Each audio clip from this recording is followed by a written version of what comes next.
One civilized creature smiled seductively at another and said, "Let's take off our clothes and get serious." And the other one said, "I believe you have that backwards."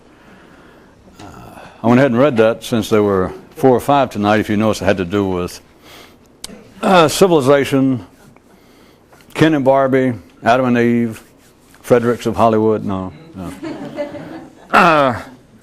Being serious.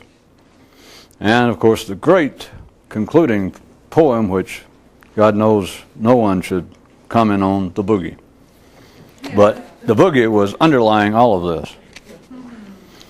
Let's take off our clothes and get serious. I'm not sure that there's a great deal to be said about this, except in the colloquial, in the vernacular, at least in the South, at least in rural areas of the world, the South of the whole world.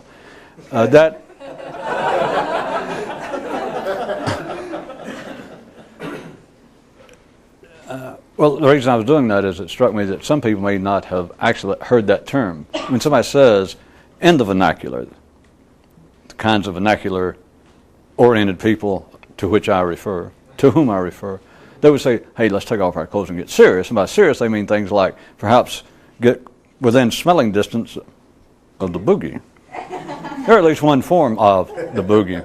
For those of you who are very parochial and horny minds, the boogie is not just, the boogie can be other things. Not saying that that might not be the best part of the boogie, but there are other forms of the boogie.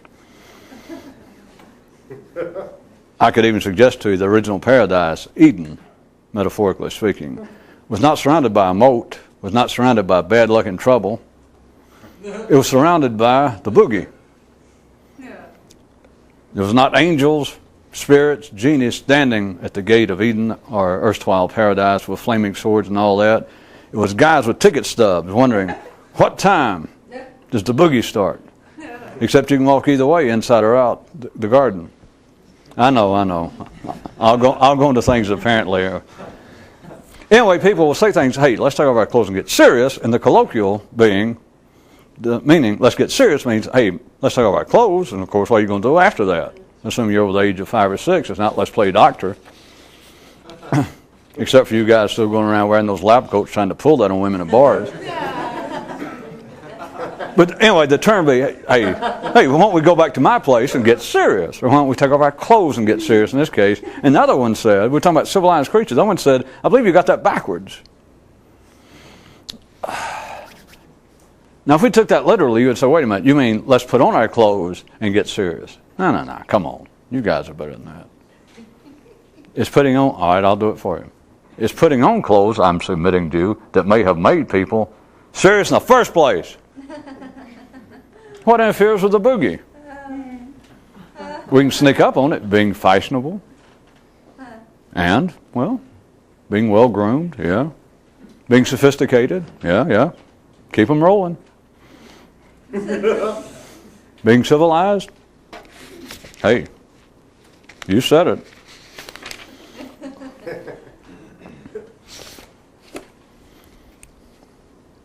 A man, obviously beginning to drift from the city,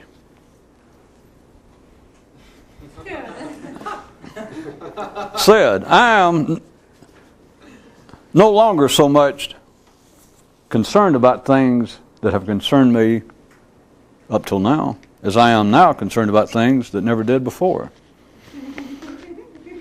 Might I suggest to you that could be a definition of being a thinker? It certainly covers thinking more than you have to. See, the ordinary mind would say, all the way from collective examples of religion, philosophy, just common sense, just people standing around talking, so take your choice. They would say that the important things to think about, those things that are worthy of further consideration, pondering, musing, ruminations, would be what? And you could start naming things, they would all be in what category? Things that people have already been concerned about. The historical, the ancient, the eternal questions, such as, why is there injustice in the world? Why does your shoelace break, on Friday night at 8 o'clock?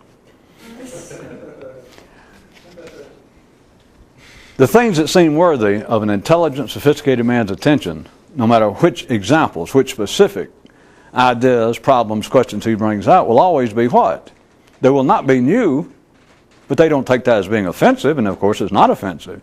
But there are always things that have the questions that have plagued man. Where is God? Where can you get a good bagel on Sunday morning? But this man, whose mind was beginning to drift, it said, and I submit to you it meant that he was beginning to think somewhere outside the normal confines of city thought. And he says, I am no longer so much concerned with things that have concerned me up until now. And not just him. Humanity. That all of the questions, where's justice? What in the hell is going on here? Why am I treated so shabbily? Why do I look so shabby? All of the important questions he's saying, now if we're assuming that the man's beginning to think a little in some independent manner, this would suggest, still being somewhat laid back in our bombast, it would suggest that once a man begins to think, the problems, the questions he's always had, fall into a new light. How is that for laid back? How about become moot?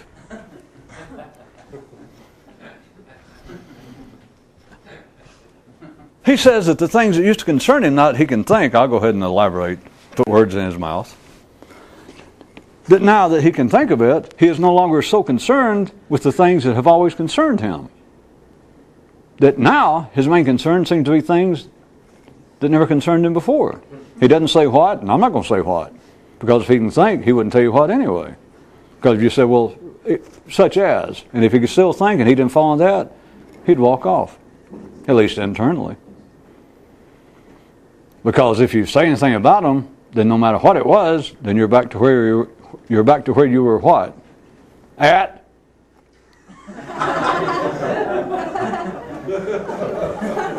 That will fly. That will fly with an English teacher in the southern parts of the whole world.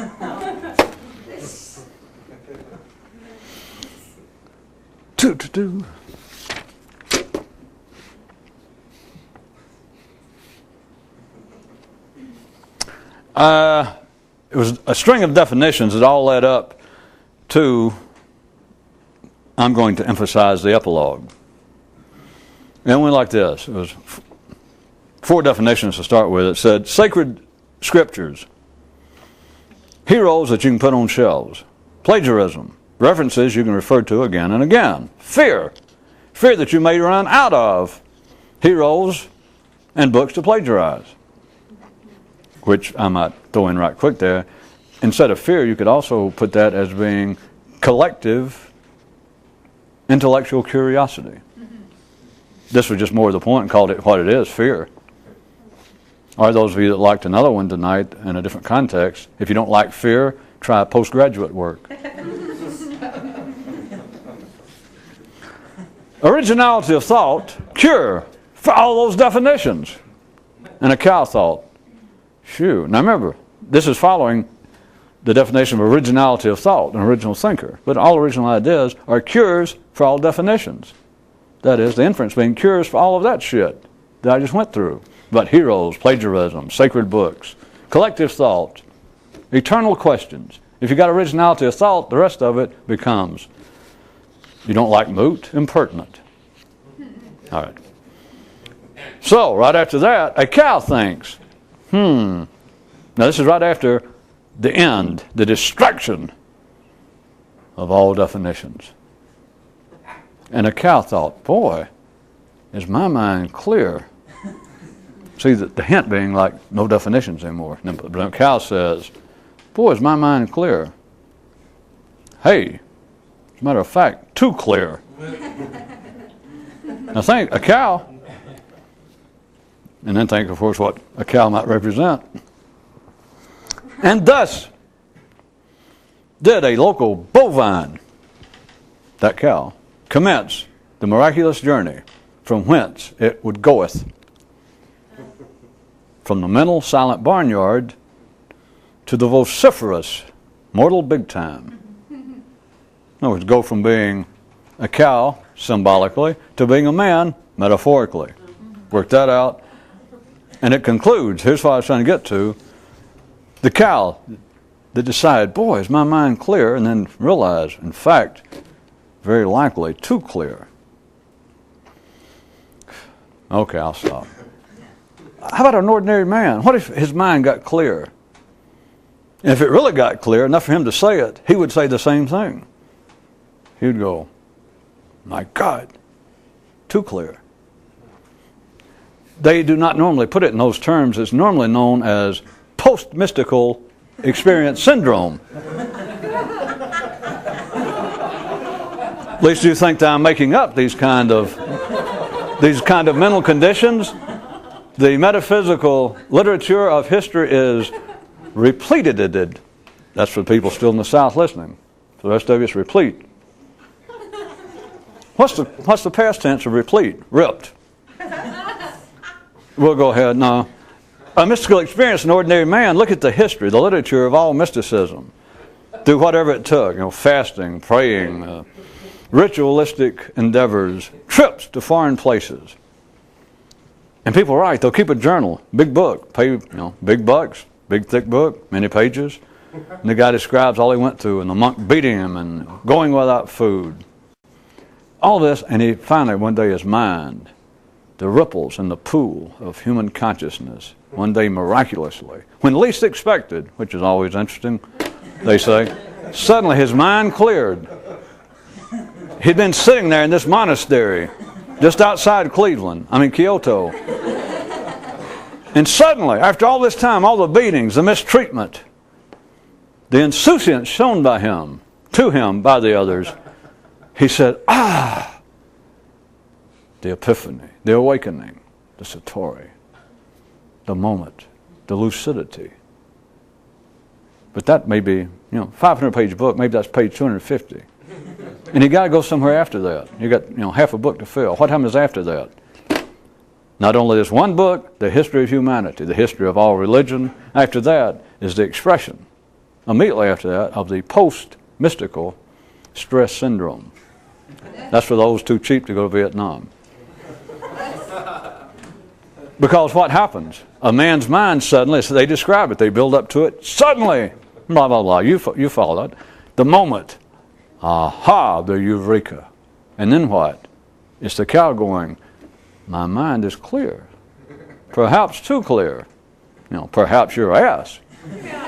That's why ordinary men, going through unordinary, or extraordinary, in case you live in the northern parts of the world, experiences can only have these extraordinary experiences about that long. Now, just so it doesn't seem like a waste of time, though, you got to remember, it can take 30 or 40 years to get to that, and it's gone. Because the man goes, my mind is clear. Perhaps too clear. That's it. If you live another 40, 50 years, then, just so that you don't think I just explained away the first part of your life, after that, the one moment and it's gone, then you can spend, let's say you're going to live another 40 years, you can spend that 40 years telling everybody else about that. But are we going to discuss the possibility that got expanded somewhere else? Are you kidding me? What's a cow going to do being conscious? So, the cow says, phew, boy, is my mind clear. After the destruction, the rise and fall of all human, Roman, and otherwise definitions, and then the cow says, boy, is my mind clear, and then immediately, it's just a dash, trust me, right there, the cow says, boy, is my mind clear, dash, hey, in fact, too clear. And so that's the end of that. He is now on the journey of going from the silent barnyard into the verbal, in fact, not just verbal, but extremely verbal, sometimes known, I think, in Germany as the verboseness.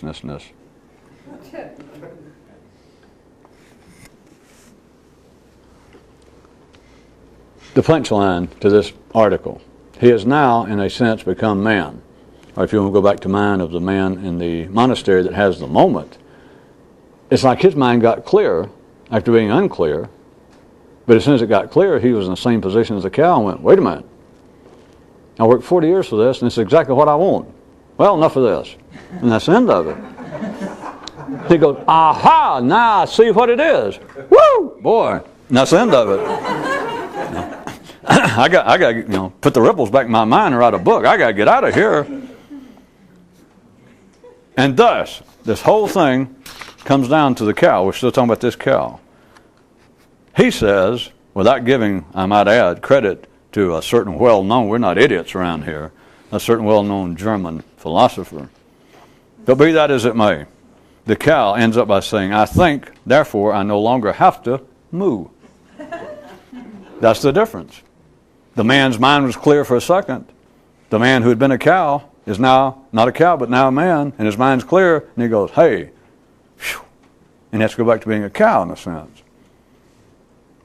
Because if he didn't, he would have to think. He would actually have to be what this last line is. I think, therefore, I no longer have to move. Suddenly a man's mind's clear. He has this great experience, and he goes, uh-oh. He doesn't know that he can't explain it in this manner, but he realizes if I stayed like this, I could no longer move. If I stayed like this, I could no longer live what I think is my life. I don't know whether he heard the guy toward the tail end. I don't guess we'll get to of a man that from a new position in his mind, from his new mind, looked back over his life and thought, that wasn't my life. A man suddenly thinks, wait a minute, I can't stay like this. This is what I wanted, but I can't stay like this. And not only do men not analyze it in that manner, they don't even have time because I'm just snapping my fingers as fast as I can. It's faster than that. That the cow's mind, the man's mind becomes clear. And faster than that, he realized, this is it. This is what I worked for all this time. Forget this. He doesn't use all that. He doesn't have time to. But I'm describing, in essence, what it would entail if it operationally stayed with him. If it became a fait accompli, an extended reality to him in that condition, it's like he would be starting life all over again. And most people don't even want to start life this time. I mean, to put it to you bluntly. And a man suddenly has worked, done all this, anyway, here he is 40 or whatever age, and he realizes, if I stayed like this, I got to start all over again. I mean, you're going to sit there and hold your breath waiting to decide what he's going to decide. Like, well, we'll come back later after, monk so and so, formerly known as Ed Weinstein, now whatever name he's adopted. The voiceover, which says we'll slowly back away now, as his moment of epiphany, and not interrupt him, while he decides exactly where to go with this newfound level and state of consciousness. That's not necessary, folks. There's no decision. Everybody, one more time, people do not analyze. It's not an attack on people that go through that. But life is not wired up for people to do that under those kind of conditions, as extraordinary as it may seem, for a man to junk his life and go over there and shave his head and 30 years sit in one position. That's not really that extraordinary. It just sounds as though it is if you dreamed of it. That's not extraordinary. That's the same thing as going to Mass every morning. It's just you've cut down some of the traveling back and forth. That's not extraordinary. Any collective ritual is not extraordinary. It's a hobby. Vis-a-vis another position, going off enjoying a monastery on the other side of the world, without any doubt, by any sane definition, any middle class definition would qualify as being extraordinary, out of the ordinary effort. But it's not. The only extraordinary effort, the only kind of extraordinary journey would be in here if a man did it. And so that's the only reason I'm saying this, is people who have a moment under those conditions cannot stay with it. Life is not wired up that way. Because in essence they would, if they could stay there, if they could have the moment and say, all right, and they could just say some secret word, or the universe says, all right, there it is, how you like it. You got just a split second. Do you want to keep it? Let's just say the guy goes yes before he knows what he's talking about. What he's left with, and life knows it, the man doesn't know it, but what life understands is it would be almost like erasing a connection in some kind of great neural network, or a network of some kind, that this one area has almost now faded. It's become a blank spot. It's of no purpose alive. What does it need with a 40-year-old kid? What does it need with a 40-year-old blank wall? I mean, what is that man now going to contribute intellectually to life? In just an ordinary sense, he would not. he would stumble out, and he would just be, in literature, I know that there's mystical literature wherein this kind of thing has been described as being an admirable, envious, or state worthy of envy, that the man then becomes like neo-naive. You know, the simpleton. That suddenly this guy that at one time was a stockbroker, and then, you know, some middle-age crisis, and, you know, changed his name, shaved his head, took off to Japan or India somewhere, and sat there and went through all this and had this moment. And then he was previously a graduate of Harvard, MBA, a doctor of psychology on the side, and yet he goes through this moment, and they like to describe it.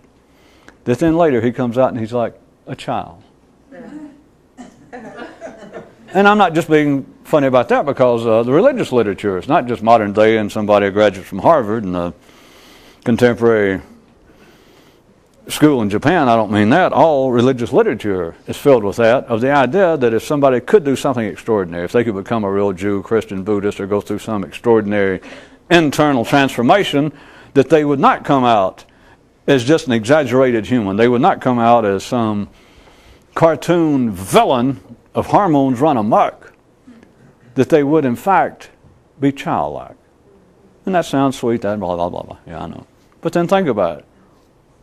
What's that man's position in life now? What's his responsibility? He's 45, 50 years old, and now he's like, you know, a 6-year-old kid. I mean, that's just what the world needs, right? I'm not talking about from my position. I'm just doing that for dramatic effect. That's exactly, obviously, just look around just a split second and think about it. That's obviously what life in local conditions wants for all men, right? I mean, it's just obvious. Oh, you know it's not obvious. Contraire.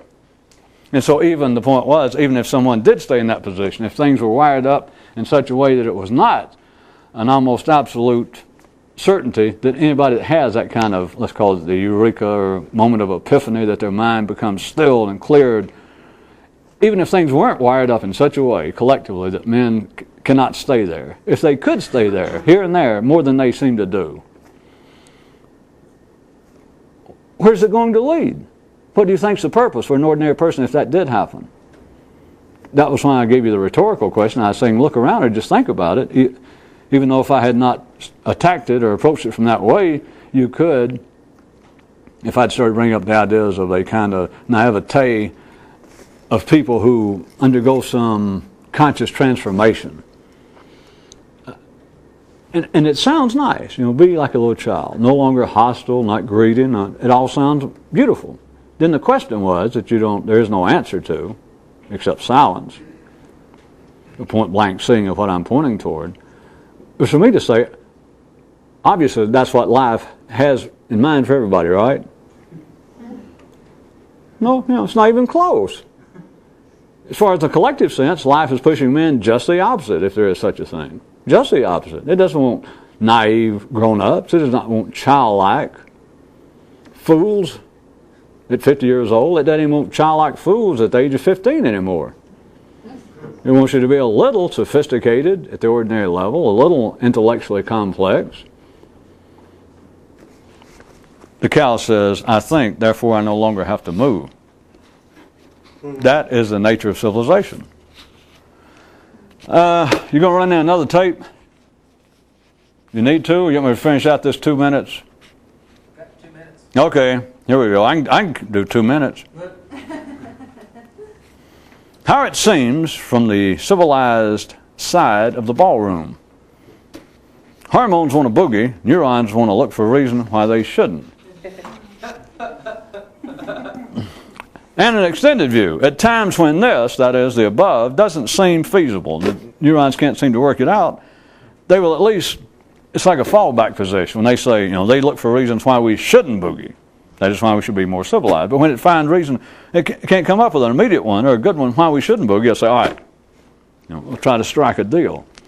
All right, instead of boogie, let's waltz. Yeah. You do not have to be a direct follower of the muse of known at other times as terpsichore, to understand, I assume you don't, that there's a waltz is a very sedate, sophisticated, middle class, wife and kiddies, you can take your grandmother to it kind of dance. That's about all I care to tell you. And whatever the boogie is, I mean, just the sound of it, I think we can all pretty well assume that the waltz and the boogie are pretty far removed. But that would be the fallback position. And then there was a definition that said criminals, the crippled, and other social outcasts. And the definition is those on whom the minuet inoculation didn't take. And for those of you whose mother was not frightened by an Arthur Murray dance instructor, the minuet is even, if possible, is even more innocuous, square, boring, and bland than the waltz. Do you follow? It's not a history lesson in dance, but at one time the minuet, by all reports, was considered shocking. People barely touch. It was like fingertips. And I think in real sophisticated courts of Europe that they did not actually touch. They would just kind of hold their hands up close. And they would all, back when men wore knee breeches and weren't looked at funny. I was going to give you an idea. The waltz, well, you figured it out. The waltz came along and and when the waltz came along, it made the minuet look. Okay. Is the tape going? The new one? No. You want a new one? All right, stick it on for a minute. Well, a few more of these. Collective intelligence, cue cards for the mind. I would sort of agree, not to seem the old egomaniac since I read it, but you've got to look at it a certain way. That does cover it. You know what cue cards are. What is collective intelligence? Ordinary mind does not look at it that way, but having cue cards, having collective intelligence be the basis of what you think requires nothing. From an ordinary view, it seems otherwise, because people say, what do you mean it requires nothing? I had to pay my way through school. I had to work 3 jobs to get my education and degree and get where I am today, and yeah. Collective intelligence is pre-digested food. It is plagiarism with a much improved euphemistic name. But it is cue cards. Anybody who doubts that, then we're back to one of the old favorites, is in that case, tell me what you're going to think next. And you'll meet, at least internally, you'll cut your eyes to where? The cue cards. Now, if you were following that, an ordinary person, you could say, no, there's no cue cards in me, or much less collective intelligence. Well, what the hell are you looking at? No.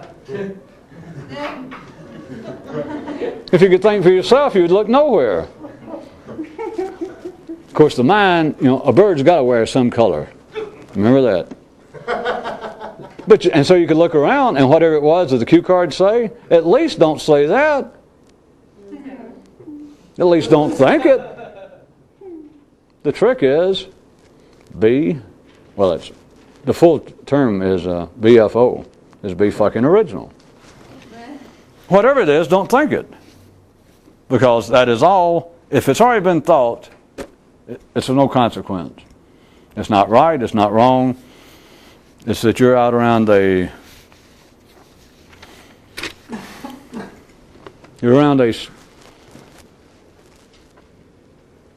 strange campfire. It's getting sockets going out and there's lots of good smoke there. It's not your campfire. You wandered up to it. And they recognize your intelligence to such a degree that they award you this prize, and it's a handful of fog. And if you followed all that, at least you could say, if you were that person, you'd say, maybe, but I'm sane.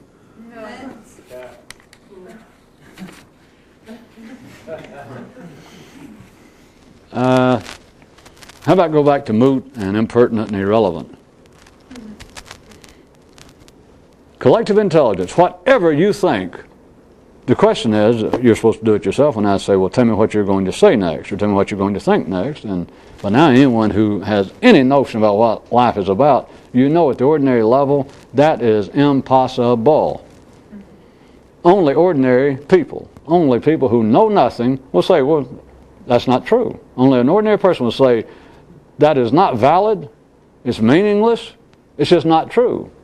That is to tell somebody, you don't know what you're going to say next. Nobody does. That's not true. Well, how about this then? I knew what I was going to say. Anybody believes that? Let's just be crude about it. I'll quote myself as a spooky saphead. I mean, I hate to be that blunt. Once you realize that at the ordinary level you have no idea, none, and nobody else does, what they're going to say next, then you realize, well, all right, I get by. The president gets by, the Pope gets by, people down the street get by, an automobile mechanic gets by. I get by if I go in and say, can you fix my car? And he says, sure. And I realize I don't know what's wrong with my car. I'm not sure it is my car. I know enough to know that he just said that. If I come back, not only if my car is fixed, I mean, that's one miracle. It'll be a miracle if I come back and this place is still here. That if he's still alive, if he's still sane, it'll be a miracle if I can come back here without getting killed on the way. I only live 2 blocks away, but it'll be just a small miracle if I can drive back down the street again for the 2 millionth time maybe in my life without getting killed. Let somebody stepping out of the bushes and say, aha, so it's Waldo again, and shoot me in the head. And we have no idea what. That'll be a miracle. So the whole thing's a miracle, but you understand that it doesn't require any thought. The mechanic doesn't know what he's going to say. You come in and say, can you rebuild carburetors? Well, certainly I can. He doesn't know what a carburetor looks like. Well, he's a brother of that guy I told you that owned that VCR repair shop. You're dealing with cue cards. That is the ordinary level of thought. Once you realize it takes no effort whatsoever, and that just includes any possible interpretation of the word effort. This is just open your mouth and something talks. Whether you're a mechanic, a psychiatrist, a homeless person, a dunderhead. A dunderhead with a good haircut. It doesn't matter who you are. Somebody walks up and says, I heard the damnedest thing. You won't believe it. You won't believe it. The man said, well, tell me. You understand all that was a miracle? Just that one little part? Or looked at from another way, all that's meaningless? You rush up to a stranger. You rush up to a psychiatrist. You rush up to a strange psychiatrist. You say, I just heard the damnedest thing. Somebody said that we never know what we're going to say next. The person said, that is interesting. I'll think about that. I can go on and on, but life does it for us. If you don't know what you're going to say, if it all comes out of some unspecified, undesignated, unidentifiable pool, cache, reservoir, source, honeypot, hole, woods, it just all comes out. What are you going to call it? What's wrong with cue cards? I don't know. Interesting metaphor, but I'll have to think about that. Go right ahead. There's one thing about cue cards. They do not wear out with use. If they did, you would have been intellectually dead if you're ordinary by what? The age of what? I don't know, 10, 11, 12? Just in time for my bar, and then your mind would go blank. It started with an M. Moo. No, you would have worn out the cue cards. You kept thinking the same thing over and over and over and over and over. You keep reaching up on the shelf for the same book. What is ordinary collective thought, if not plagiarism with a much better name, with a haircut, nice clothes? And of course it helps if you have a degree on the wall, an important name. But if cue cards could be worn out, if you could think something that was of no consequence, if there was indeed at the ordinary level any validity to live and learn or experience as the best teacher, then you would think something once or twice that seemed to be of some importance to you and realize what I think has almost no bearing on what I thought I was interested in. What I think might be the answer, the solution to this problem, this question, what I think is connected to my question, my problem, tenuous manner, I guess would be an overstatement, is connected only in the sense that I have couched them both in the same language. They're both in English. That's their connection. That means I didn't lose you yet. Listen quick. Then, after a man did that once or twice, he would think, wait a minute, this is getting me nowhere. what I think should be questions, things I want to think about, and then what I do think about them, about the only connection between the two is I think of both in English, if that's your language. And so if it was live and learn, if a man did realize, wait a minute, every time I try to think, I look off and there's somebody there going, it's a guy with cue cards and I keep doing it. If there was anything to live and learn, if there was anything at the ordinary level to learn from your intellectual experiences, after what? A few times a man go, wait a minute. And at least the cue cards will begin to fade. But if that actually did happen the way I'm describing it, what would happen to an ordinary man is his mind would begin to fade. And here would be like a nice bright-eyed kid, 13 or 14, and think, well, I always wanted to do something great in life, and here I am going nuts already. Because his mind would be like, kind of drifting away. There he is standing, he's a port, there he is at Charleston or Savannah, and in the little dinghy of his mind, every time he looks up, it's further and further away. Smaller and smaller. And at the ordinary level, that cannot be. And so cue cards are taken to be what a man thinks. Collective wisdom, collective intelligence is taken to be, if not in all instances, to be that which the individual takes as being a valid statement of reality. If not that, at least the individual takes the collective as being the ultimate source. Perhaps, in other words, perhaps right now in some local situation, a man may say, well, what the collective thinks is not correct. It could be some form of social injustice or anything. The man could say, well, that's not, that. The majority is not right. Collective intelligence right now is not correct. Now, he may say that. That goes on all the time. But notice this. He still looks to it without knowing it as being the source of any ultimate correction. It's got nothing to do with his original thinking. I know, I'm glad I saved that until later, too. Because sometimes when alone, a kid would think, I don't need a weather forecast. I am the weather. And at other times when alone, this kid's brother would say, I don't need a weather forecast. I am my weather. And the first kid corrected him. He said, no, it's not. See, I assume most of you got it. The first kid said, I don't need a weather forecast. I am the weather. And then his brother said, I don't need one either because I am my weather. And the first one said, no. Don't say I am my weather. Say I am the weather. If you don't like weather, try environment. Try the sea upon which my dinghy is slowly drifting off. The kid said, no. Don't say that I am my weather. Say I am the weather. The conclusion was, they're friends and neighbors. Students. Physically, literally, exemplified once again the difference between psychology and real thinking. Because psychology is always on the basis not only of cue cards, I'm not making it sound worse, but to make a point, not just cue cards, but ordinary psychology. It's not really looking directly at even the cue cards. It's like having a mirror and then looking at the reflection of cue cards. That is, well, that's like the kid's brother that believes he's getting somewhere in life, and he says, I do not need necessarily a weather forecaster. I'm beginning to realize I am my weather. That's psychology. It's looking back over your shoulder. And if that does not prove satisfying, or contrary, if it seems too disturbing, you look back over everybody else's shoulder. That is, well, it's my parents' fault.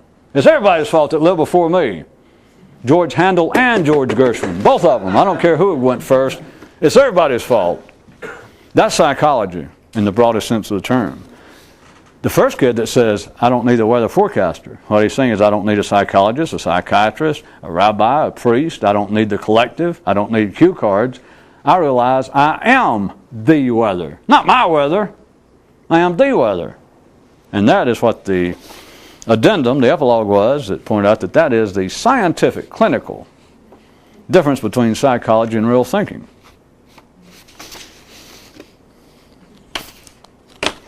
During a persimmon festival, one man unilaterally conceived of his own epitaphical update. Yeah, that is a tongue. If you want, literally, I guess, rhetorically, it should be an update of his particular epitaph. But it went like this, for those of you that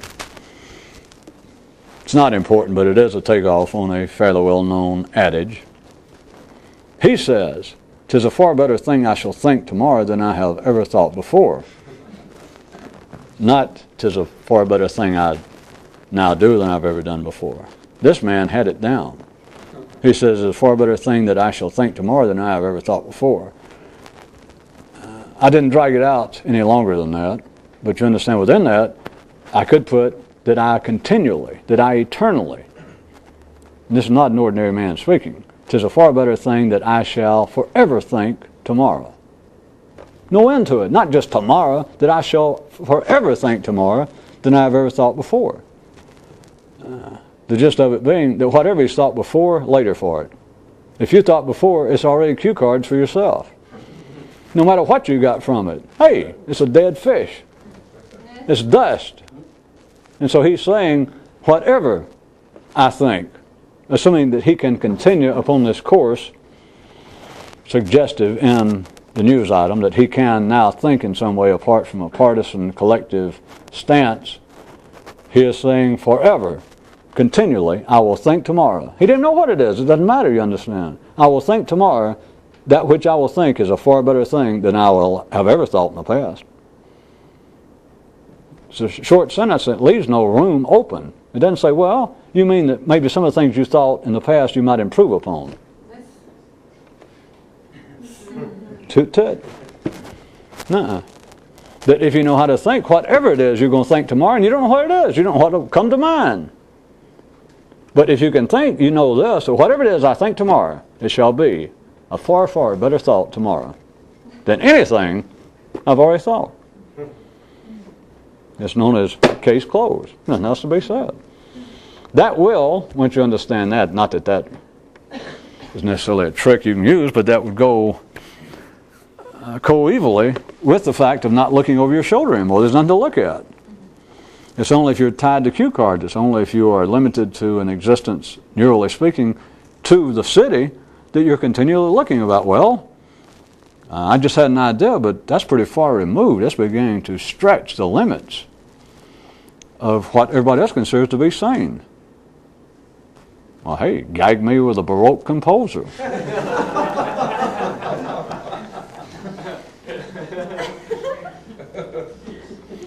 The only way the mind, well, not the only way, but part of being sane, part of being tied to the ordinary neural network, if you imagine, four-dimensional, this great, all these strings, I don't mean the cosmological theories, but if you consider that just, the universe itself is a whole bunch of four-dimensional, in a four-dimension, at least three, and all these strings going from person to person, from thought to thought, from everything to everything else.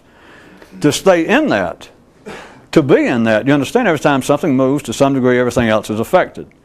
And ordinary people, it's not through some stupidity, but at ordinary level of consciousness, you are constantly looking over your shoulder. You're constantly referring to the past.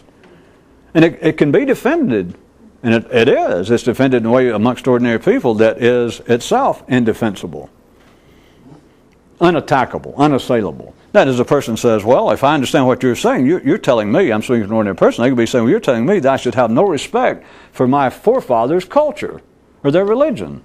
See, that's the only thing an ordinary mind can make of. They're saying, well, you're just saying to spit on the past and to treat all of our traditions and our rituals like nothing. No, I didn't say treat them like nothing. I'm just saying if you could think, how about forget about them? And even that's not true. You know that's not true. It's not an insulting matter. It's that is not the basis. Let me refer you back to my own other news item. From the new part of his mind, from his mind's new view, one man looked back over his life and said, that wasn't my life. At an ordinary view, that is patently a form of insanity, if I meant that, right?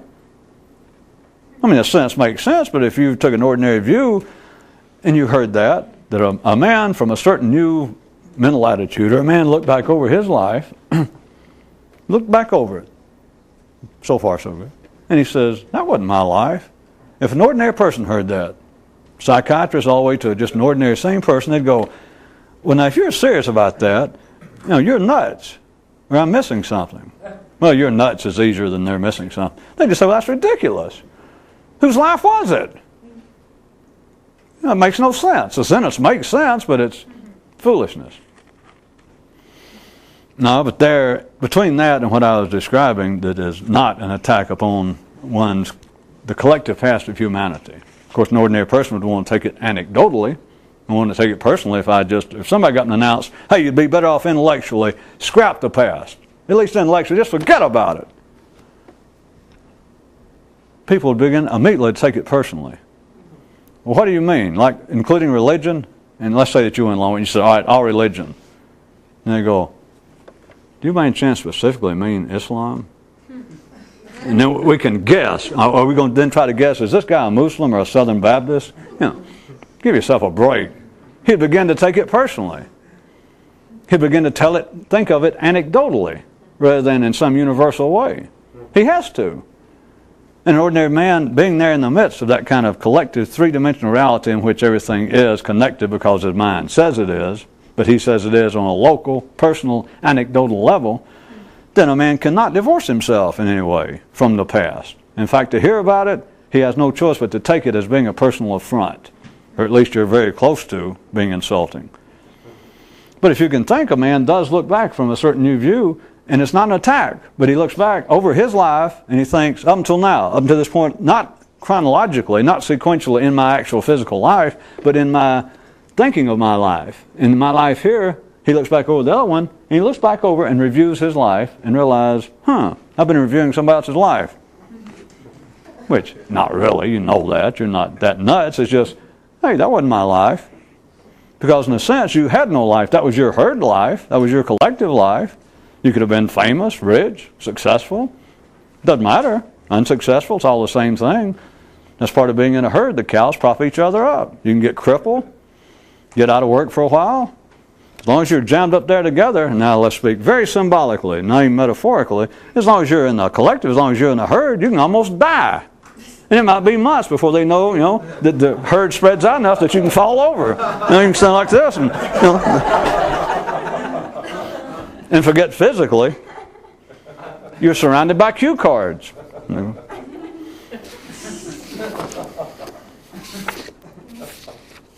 Well, why do I keep shuffling? There's no end to it. You knew that.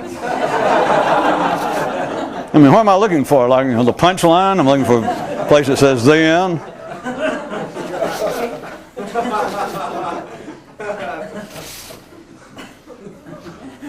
Plagiarize myself and say, well, what I was actually looking for was something so we could leave on a high note.